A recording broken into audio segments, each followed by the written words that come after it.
Good evening. Let's wait a couple of minutes and see if more people come, and then we'll get started.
All right, well, let's get started. This is part 15 of our continuing series on the fourth chapter of Bava Metzia. And we are going to be mostly on 51a. We're going to get a little bit onto 51b tonight. And we start with a new Mishnah. Echad halokeach ve'echad hamocher yesh lahem ona'ah. The buyer and the seller both have ona'ah. Presumably that means both that the buyer can complain that the price was too high and that the seller can complain that the price was too low. Kishem she'ona'ah lehediot kach ona'ah letagar. So just as there is ona'ah for the layperson, likewise there is ona'ah for the merchant. Presumably that means that whether or not you are an expert in the prices of things doesn't affect the question of whether you can make a claim of ona'ah. Misha hutalalav yadoa ha'elyona, and this is something that we had mentioned, I think in the first Mishnah also, but we're gonna spend some time discussing it this evening. The person who was victimized by the ona'ah, the person who either paid too much or received too little, that person has the upper hand. Ratza umer lo tenli mautai o tenli masha initani. That person has a choice of saying either give me my money back or just give me the ona'ah, which the first seems to mean that you want to completely undo the transaction, you want your money back, you want to give back the merchandise. The second one seems to be you would like to continue to have bought this thing, but you would like to have paid a fair price for it. And notice that last bit, although the beginning of the Mishnah said that everything applies to both buyers and sellers, that last piece seems to be phrased as if we're only interested in cases in which the victim is the buyer. So we will come back to that question. Okay. Gemara, minahani. So where do we get this from? And it seems to be a question about the first line of the Mishnah. From where do we get the idea that ona'ah goes both directions, that both you can't charge too much and you can't pay too little? Okay. Detana Rabbanan. So we have in a Braita, V'chitim karumim karla amitecha al tonu. Now that's not actually what the pasuk says. So let me get a Tanakh, and I'll read you the whole pasuk because we're going to quote various parts of it here, but I don't think we ever in the Gemara quote the actual whole sentence. So we're in Vayikra 25:14. Here we are. V'chitim karumim karla mitecha. If you sell a sale to your fellow, o kanomi mitecha, or you buy something from the hand of your fellow, al tonu ish et achiv. A person should not do ona'ah, whatever that is, to his fellow. And in actual context here, this is stuck in the middle of a discussion about various ways that Yovel interacts with land ownership. And it is immediately before a suggestion that if you are selling land to somebody where the land is going to revert back to you at Yovel, you need to change the price to reflect how many years they'll actually get to use it. You can't charge full price for something they're going to have to give you back in 3 years. That doesn't make any sense. So it seems like in context, it is in fact about charging fair prices for things. But in this one very specific land in the land of Israel sort of case, but we're here expanding it to the purchase or sale of everything except land, as we'll see later, which is going to be a little strange. Okay, but we're not going to get to the exemption of land for, I don't know, it's like 3 Mishnahs ahead of us. I don't know how many pages of Gemara that is, but it's not soon. Okay, maybe Pesach time? Not sure. In any case, so what the Bright here does is it says, if you, it's supposed to the beginning of the pasuk, if you sell something to your fellow, and then it quotes the end, don't do onah. And it says, well, if that's all I had, then ainli ela shenit an elokech. Then all I would know is that you're not allowed to victimize buyers by charging unfair prices. Nitane mocher minayin. But how would I know that you also can't victimize the person who's selling you something? Talmud lomar okano. So that's why it says this, in fact, is the middle of the pasuk. Right, it's where the ellipsis is in the first quote. Or you buy something. So we know that also connects to the end of the pasuk, which is don't do onah. So now the Gemara is concerned, as it often is, with why the Torah needed to tell me both. Would it have been possible for me just to use logic to figure out one from the other, in which case we have extra words, or do we actually need both of them? So it's asserting here that we actually need the Torah to tell us both that you're not allowed to take advantage of people when you buy things, and that you're not allowed to take advantage of people when you sell things, because otherwise we wouldn't have known both. Because if God had only written about the seller, then mishum dikimle bizvinte, we might have thought that sellers are held responsible for charging appropriate or fair or correct prices, because they know their merchandise. But we might think that a buyer doesn't have to be necessarily an expert in everything that they buy. So we might have said that God might not, in fact, actually forbid that person to pay an unfair price, because maybe, I guess there's 2 ways to read this. Either maybe we don't expect the buyer to know the right price, and it's not reasonable to expect them to find it out. So it's not reasonable to tell them they're doing something wrong if they pay the wrong price, because they didn't have any way of knowing what the wrong price was. Or it might be that what we're really saying is that merchants are the experts, and it's just ridiculous to say that the non-expert is exploiting the expert by paying the wrong price, right? That the information, generally speaking, is disproportionate in the opposite direction. And so maybe the Torah just wouldn't be concerned with protecting merchants from something that they're probably going to be able to protect themselves from. Okay, so that's why once it said that it's protecting buyers, it had to also say that it is, once it said that it's forbidding sellers to be exploitative, it has to also tell us that it's forbidding buyers to be exploitative, because we wouldn't have known otherwise.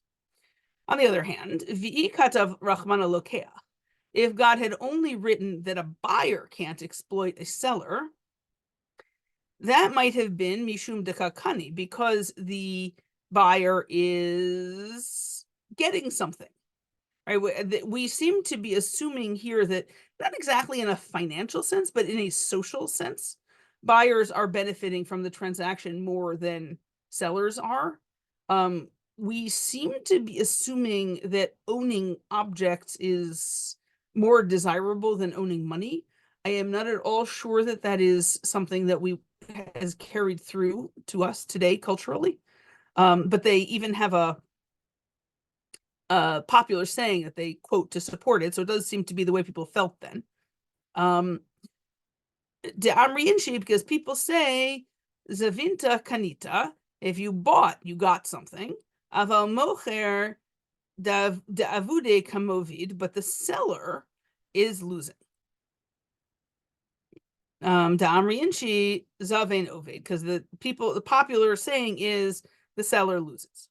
So it seems like we might have assumed that buyers are basically always coming out unfairly ahead in every transaction because nobody wants to sell stuff and everyone wants to buy stuff, right?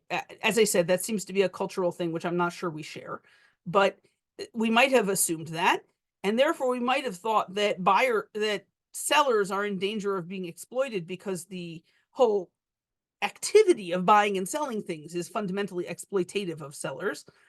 But that would not be true the other way around. And so, in fact, the Torah needed to tell us that sellers also can't exploit buyers. And right, because we would have assumed, if it hadn't told us, that only buyers are told that they can't exploit sellers, not the other way around. So it's tzricha. So in fact, they're both sides are needed.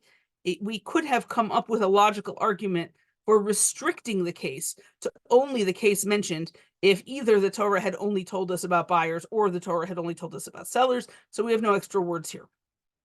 And we needed both cases. Okay. We are returning to something which I think we mentioned briefly last week or the week before, which is Rabbi Yehuda Omer, Ein Ona'ah Tagar. Rabbi Yehuda has this position that there is no ona'ah for merchants. But we're gonna have to figure out what that means now. Mishum shu tagar ein lo ona'ah. Really, that doesn't make any sense. Because of his profession, he's not protected. He doesn't have ona'ah. Amar Rav Nachman Amar Rav b'tagar safsar shani. So Rav Nachman says that Rav said that we're talking about a safsar kind of merchant. Apparently, a safsar is somebody who has really fast turnover. They are, I suppose, a reseller. It sounds like they're probably wholesalers. They're probably not interacting that much with regular customers, and their turnover is really quick. And the assumption seems to be that they are very quick on their feet, knowing exactly what the right price is for the merchandise. I don't know if this means that they restrict themselves to a particular variety of merchandise or that they're experts across lots of different markets. That part was not clear to me. But apparently the fact that they buy and sell quickly means that they have to come into the interactions already well educated about what the price is supposed to be, because there's no time to go back and do research. You just have to buy it and then sell it. But okay, so my tama. So what would be the reason why this particular kind of merchant does not have the protection of the law of ona'ah? Mida yada zvinte, he knows his merchandise. Kama shavia, how much it's worth. Ve'achuli achil gabe, and if he sold it for less than it's worth, he must have forgiven the price difference, meaning he's okay with losing money on this sale, and he's doing it on purpose. Right? The law protects you if you get cheated. The law does not necessarily protect you if you deliberately accept a deal that's not in your best interest because you have something else, some other agenda that makes it overall be in your best interest, right? So, and the reason why he would be forgiving the people for paying him less than his stuff is worth is v'hai dezav nahachi. The reason why he's selling this right now is mishum because he has the opportunity to buy something else, and he needs the money back so that he can take advantage of this other more advantageous purchase opportunity. Right? Keep in mind that we today operate in an economy with an unbelievable amount of relatively low-priced credit.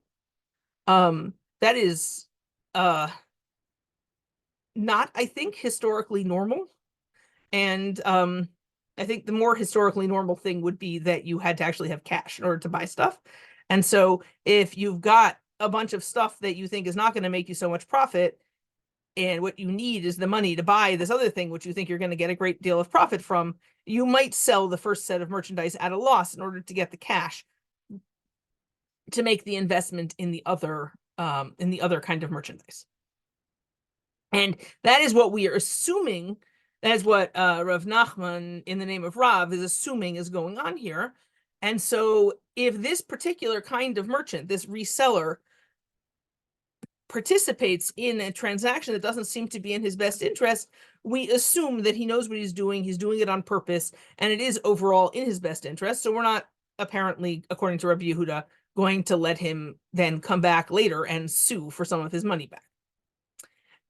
Of course, the Gemara responds, but wait a minute, v'hashta miha kahadarbe, right? We only got to this question of whether the guy has the right to sue for ona'ah to begin with, because in fact he is suing because he doesn't think he got the right deal.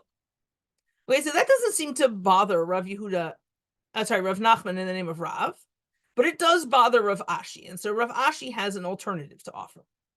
Rav Ashi would like to read Rabbi Yehuda as actually saying something completely opposed to what we thought he was saying.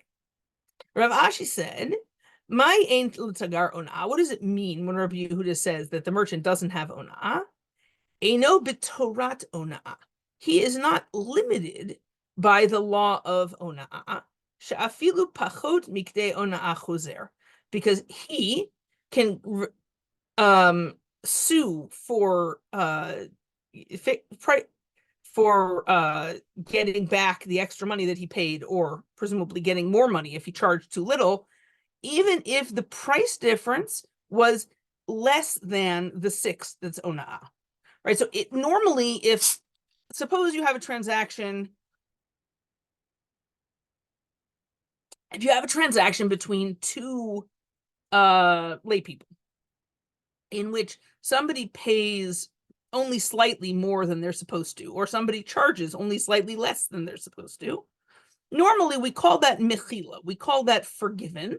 We assume that people are just okay with there being a certain lack of precision in prices, and up to the price being wrong by a sixth, you can't sue for the price being wrong, because we just tell you to suck it up, because that's just part of normal business, and you're assumed to be okay with it if you're participating in the economic system. It sounds like Rav Ashi is claiming that when Rabbi Yehuda says that merchants aren't included in the law of ona'ah, he thinks that that means that they're not included in this restriction of a sixth, and that they, in fact, have the right to complain about prices being wrong, even if they're wrong by less than a sixth. And Rav Ashi does not explain why that might be.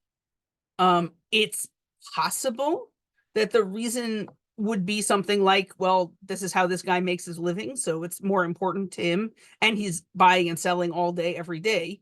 So it's more important for him to get the price right, because otherwise potentially he could, lose his livelihood. Whereas if you pay an extra 50 cents for a loaf of bread, it's probably not going to be the end of you. That could be, but he doesn't explain. So we don't know from his own words. And the Gemara doesn't seem to be that interested in supporting Rav Ashi's position, because we're now going to go on to further explore Rav Nachman's position, and in fact to support it. So Tanya Kavatei de Rav Nachman. We have a Braita that supports Rav Nachman. Rabbi Yehuda Omer, Tagar ein lo ona'ah mipnei shehu baki. Right, so Rabbi Yehuda was the person that we said to begin with said that a merchant didn't have ona'ah, And in this Breita, not only does Rabbi Yehuda say that a merchant doesn't have ona'ah, but he also explains why. Right? The Breita says, Rabbi Yehuda says, a merchant does not have ona'ah because a merchant is an expert. That sounds a lot more like Rav Nachman in the name of Rav's position, that merchants that are at a level of expertise where we assume they know what stuff is supposed to cost, if they're buying and selling for a price that doesn't seem right, they're doing it on purpose. Okay, and that is the end of that piece. Now we're going to quote the next piece of the Mishnah, which is Mishu Talalav Yado al Ha'elyona. Right, so that was the piece where we said that the victim of the ona'ah is the one who has the upper hand, and by upper hand we meant the opportunity to choose how we're going to fix the situation, whether we are going to let them return the object and get their money back, or return their money and get the object back, depending on who's complaining, or whether we're just going to have one person give the other person an amount of money that would make the price appropriate. Okay, but the Gemara is a little bit confused by this because it says Mani Manin. Who is the author of this Mishnah? Lo Rabbi Natan velo Rabbi Yehuda Nasi. It's not Rabbi Natan and it's not Rabbi Yehuda Nasi. So here we need to go back to something we saw either last week or the week before. I don't remember. Probably last week. Which is a Breita which I have reproduced at the bottom of the source packet. So we're going to pop down there and then come back here. We are at the bottom of page 87. I'm just saying that out loud because otherwise I'm not going to remember it. But here is the Breita that we had last time, which we're about to refer to extensively. Let's read this and then let's go back to the bottom of page 87 and go on with the Gemara. Okay, so it looks like I lost the top word in Hebrew. It should say ona'ah there in Hebrew as well as in English. Okay, fine. Pachot mishtut nikne mikach. Less than a sixth is a completed purchase, right? That's what we just said, is that if the price is wrong by less than a sixth, then the transaction goes through. Yeter al shtut bital mikach. If the price is wrong by more than a sixth, the transaction is canceled. Shtut kana umachzir ona'ah divrei Rabbi Natan. At exactly a sixth, the purchase happens, but you have to pay back the extra money, according to Rabbi Natan. Rabbi Yehuda Nasi Omer, Rabbi Yehuda Nasi says, Yad mocher al ha'elyona. Rabbi Yehuda Nasi says the seller has the upper hand. Rotze Omer lo tainli mikchi, o tainli mashi initani.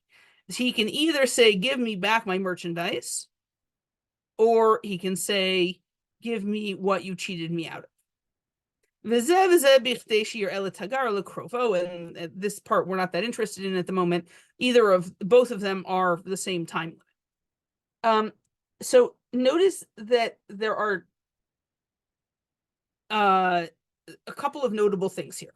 Rabbi Yehuda Hanasi seems to be teaching from the perspective that the merchant, or the seller anyway, is the one who is being exploited, because he describes the desire to reverse the transaction as give me back my merchandise. That sounds like the seller talking. So that sounds unlike our Mishnah, where the equivalent statement was give me back my money. On the other hand, Rabbi Natan doesn't sound like he's offering anyone a choice about anything. So he also doesn't sound like he could be our Mishnah, because our Mishnah says that the exploited party has a choice. Okay, so let's go back up to page 87 and see the Gemara's analysis of the situation. Okay. Rabbi Natan. If it were Rabbi Natan, then Ketani Ratza, Ubraita lo Ketani Ratza. So like I just said, the Mishnah teaches that we're offering a choice to somebody about what the appropriate resolution is. And the Breita doesn't. The Breita, according to Rabbi Natan, just says that it says the transaction goes through and you need to give some money from one person to the other to make the price appropriate. On the other hand, whoops, I misspelled victim. Sorry about that. On the other hand, Rabbi Yehuda Nasi, if it's Rabbi Yehuda Nasi, Madnin Katani Lokeach, Braita Katani Mocher. The Mishnah is written with the assumption that the victim of the ona'ah is the buyer, and the Braita is written with the assumption that the victim is the seller. So it doesn't seem like either of these positions line up neatly with our Mishnah. Now, why the Gemara doesn't say, well, there are 100 other Tanaim, I guess it wasn't either Rabbi Yehuda Nasi or Rabbi Natan, it must have been somebody else. That I don't know, but the Gemara never does that. It always assumes that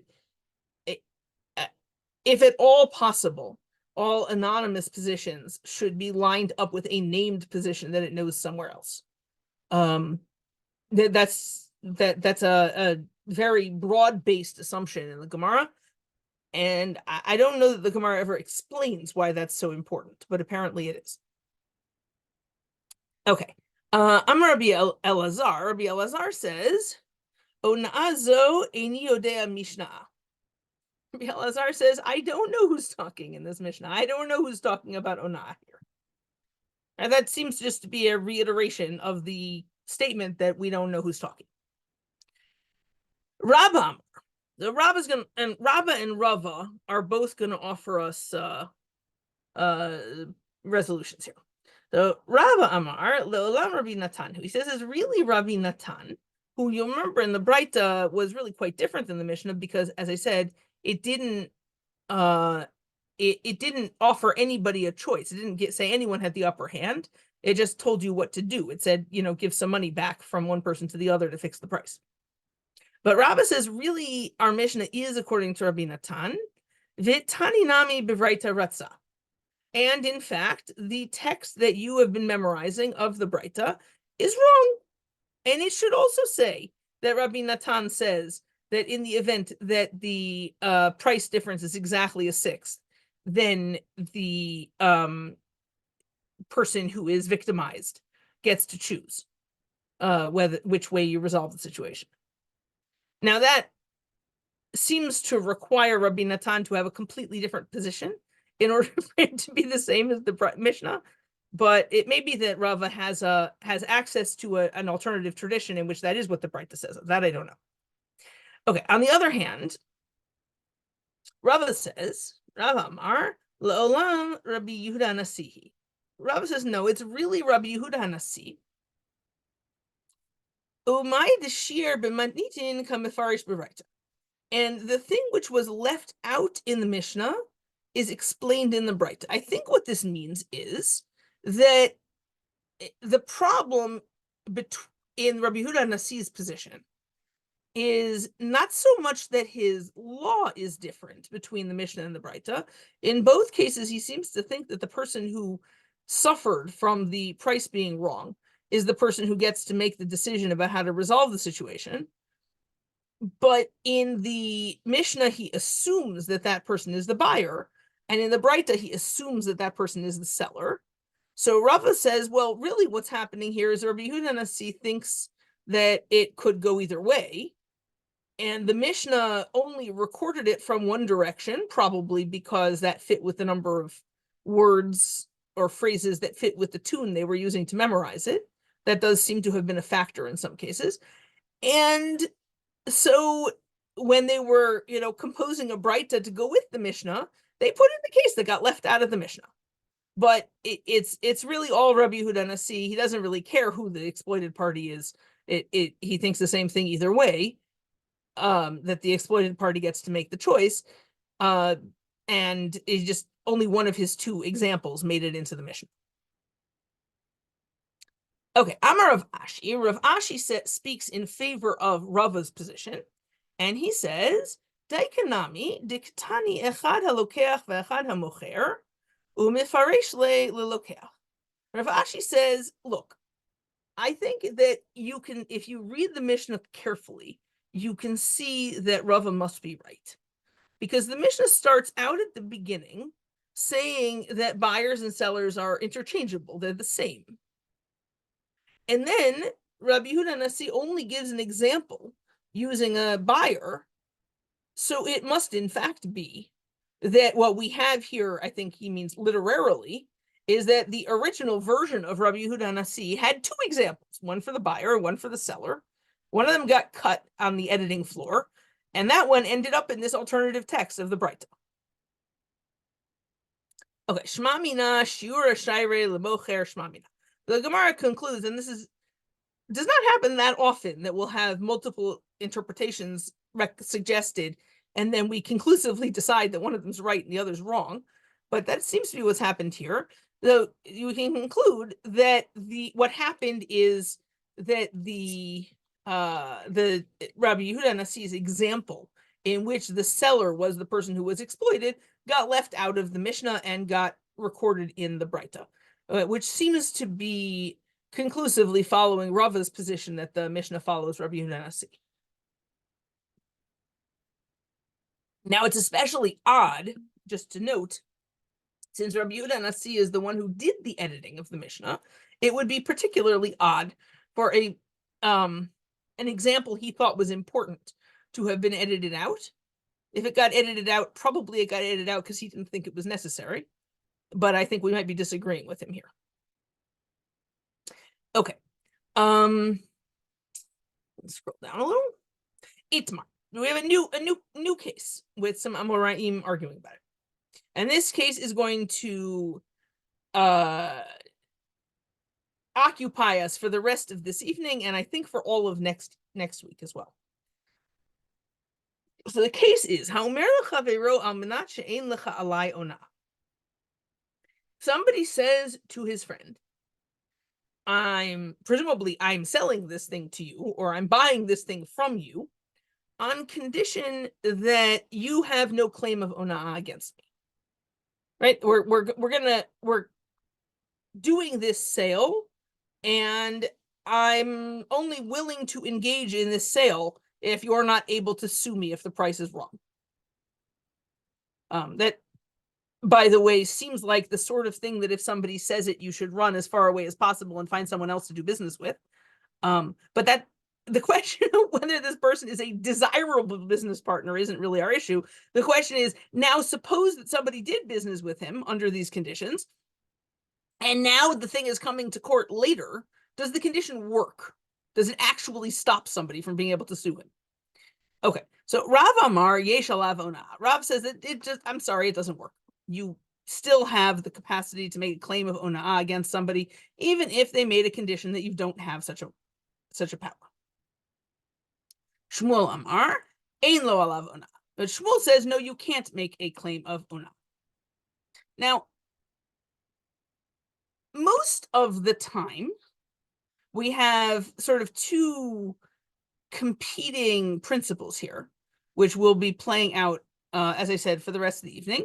Most of the time, you can't make a condition that I'm only doing this thing if I don't have to follow the Torah, right? Conditions that more or less boil down to that, generally speaking, those conditions don't work. Whether the thing you're trying to do while you say that condition works or not, that's a different story. But the condition, generally speaking, doesn't work. On the other hand, generally speaking, conditions that you make about buying and selling things do work. And it sounds like we think, in general, that sometimes people at least can be presumed to have forgiven somebody for charging them the wrong price or paying them the wrong price, right? We seem to assume that about any wrong price that's wrong by less than a sixth. So maybe if you would assert that you're forgiving, maybe that would work. So we have to see how to disentangle this. So Lema Rav Damar Rabbi Meir, maybe Rav held like Rabbi Meir, Ushmuel Damar Rabbi Yehuda, and Shmuel held like Rabbi Yehuda, because there is a distantly related case in the Mishnah that I think it's the Mishnah in Ketubot, but I'm not totally sure of that we think this might be parallel to, in which Rabbi Meir and Rabbi Yehuda have a dispute about a different condition that either does or doesn't work. Well, the condition definitely doesn't work. The question is whether the action that you're trying to do works. So Ditanya. So here's it's a Breita actually. I'm sorry, but there is a similar Mishnah. So in this Breita, ha'omer le'isha harayat mekudeshet li, al menat she'ein lach alai sher ksut ve'ona. So the case is this. The case is a man gives a woman a wedding ring or money with which to get married, whatever it is, and he says to her, "You are married to me on condition that I don't owe you the three things that the Torah says that a husband owes a wife." And so this is this week's Parsha. We're gonna read in Shul this weekend that particularly with reference to a woman who started out as an Ama Ivriya, as a Hebrew slave girl sold into slavery by her father, and then was married gets married to her master, right? The laws of how a husband has to treat a wife are there because it specifies that he has to treat her in the same way as any other man would treat any other wife. And so in the process of that, it says something about how you're supposed to treat your wife. And the three things that it says you're supposed to give, and I'm going to follow. I know that there is a dispute between Rashi and Ramban here. I'm following Rashi to the best of my ability. Something called she'er, something called kisut, something called ona. Rashi, I'm pretty sure it's Rashi, says she'er is food. Oh, I think it may be food and shelter. I'm not sure. Kisut is clothing. And ona is regular sexual attention. And the Torah says that if a husband does not give his wife these three things, he is obliged to divorce her. Okay, so this man is saying, I'm marrying you on condition that I don't owe you any of the things that the Torah says that a husband owes a wife. That sounds like it's explicitly, I'm doing this on condition that the Torah doesn't bind me and I don't have to do the mitzvot, which is why Rabbi Meir says, Harezu mikudeshet, this woman is married, utna'o batel, and the condition is void. Sorry, but conditions like that we just pretend we never heard them. They're just nonsense. According to Rabbi Meir. So it sounds like Rabbi Meir is voiding all three parts of the condition. Rabbi Yehuda Omer, b'davar shebemamon t'na'o kayam. Rabbi Yehuda, on the other hand, though, says he also agrees that the woman is married, but he says that the condition works on the financial parts of the arrangement. Right? If you get married on condition that you do not have to provide financial support to your wife, apparently Rabbi Yehuda will say, okay, yeah, she's married to you and you don't owe her any money. Whereas Rabbi Meir is going to say she's married to you and you have a completely normal marriage in which you owe her all the things you would always owe her. The lack of gender parity in Torah assumptions about marriage is definitely not our topic. But yeah, it's definitely lurking there in the back. In any case, we are trying to say that this is parallel to Rav and Shmuel, in that Rav thinks that the t'nai, the condition that the person made in this financial transaction did not work, presumably because it was in opposition to the Torah, even though it is only about money. That sounds like he holds like Rabbi Meir says that the parts of the condition that are about support and clothing also don't work because the Torah said that you owe this. You can't stop yourself from owing money just because you said you don't. Whereas Shmuel says that the condition that you made about ona'ah does work, and we are at the moment suggesting that that's because he holds like Rabbi Yehuda that you can make a condition that you are not bound by a mitzvah as long as the whole thing is just is financial, not it's not a behavioral or spiritual sort of situation. It's only about who owns which money. Rabbi Yehuda seems to hold that a condition would work. So for right now, we're saying that that's parallel to Shmuel. But now we are going to resurrect the spirits of the deceased Rav and Shmuel, and we're going to interview them. I think it's a literary conceit. I don't think they actually are trying to resurrect him from the dead, but I do think that Rav and Shmuel didn't actually say these things. This is the narrator reconstructing what they would have said or what they could have said had they been alive. So that's usually what Amar Lecha means, because clearly Rav is not talking directly to the reader. Just the narrator is saying that if he could talk to the reader, this is what he would say. So Amar Lecha Rav, Rav would say to you, Ana de Amri afil Rabbi Yehuda. Nope.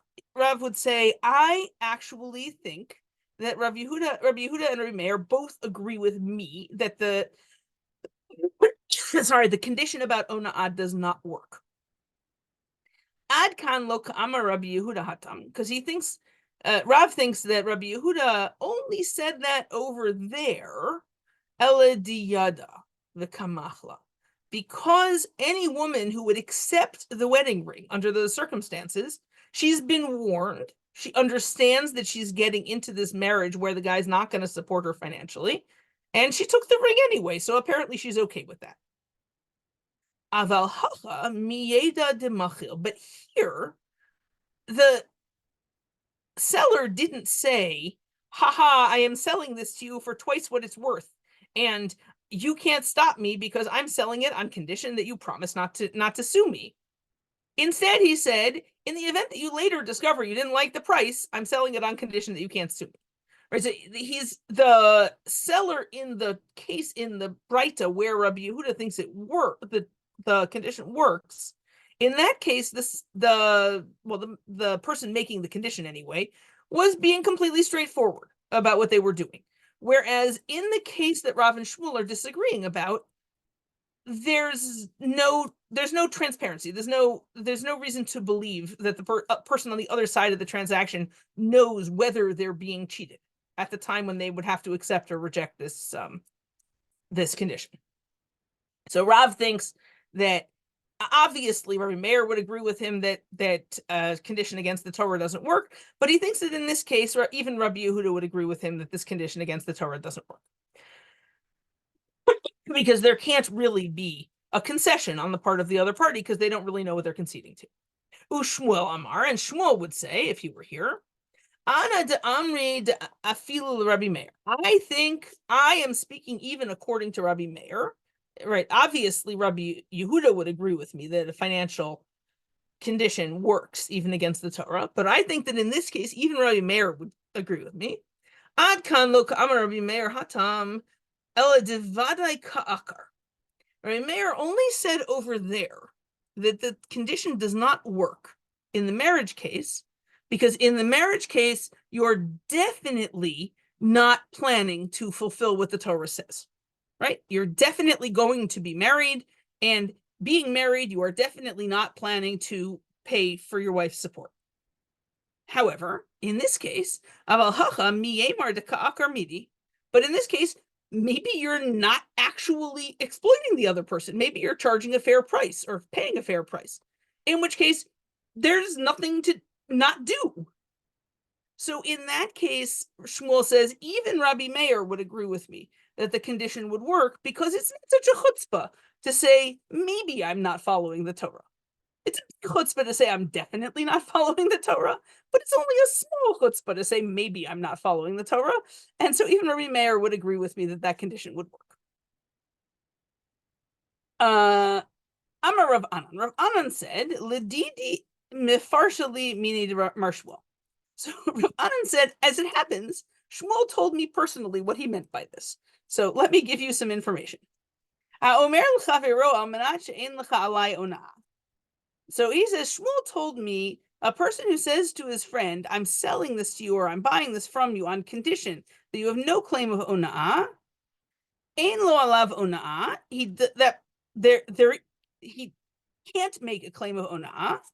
On the other hand, al menat she'ein bo ona'ah, on the other hand, if you say, I'm making this on condition that there is no ona'ah in this transaction, meaning not that you're not allowed, not that you're conceding that you don't that you don't have a right to complain, but that this transaction is not covered by that part of the Torah, right? In other words, if you make it explicit that your transaction is happening outside of the legal system, right? It's happening outside of the rules of ona'ah, not just that the other person has forgiven their rights, then harei yesh bo ona'ah. In that case, the condition doesn't work, and the person can sue for ona'ah, because Shmuel actually he's okay with abrogating the rules of the Torah because in a particular case you said, I promise I'm not going to sue. He's not okay with abrogating the rules of the Torah by just saying, okay, this is this moment in time here, this is a Torah-free zone. He's not okay with that. So if you try to do the latter thing, then he says it does not work. Okay, and that is where we're going to stop. It is not the end of the discussion of Rav and Shmuel, but we are out of time. And we will be continuing the discussion of Rav and Shmuel at great length next week. Are there questions?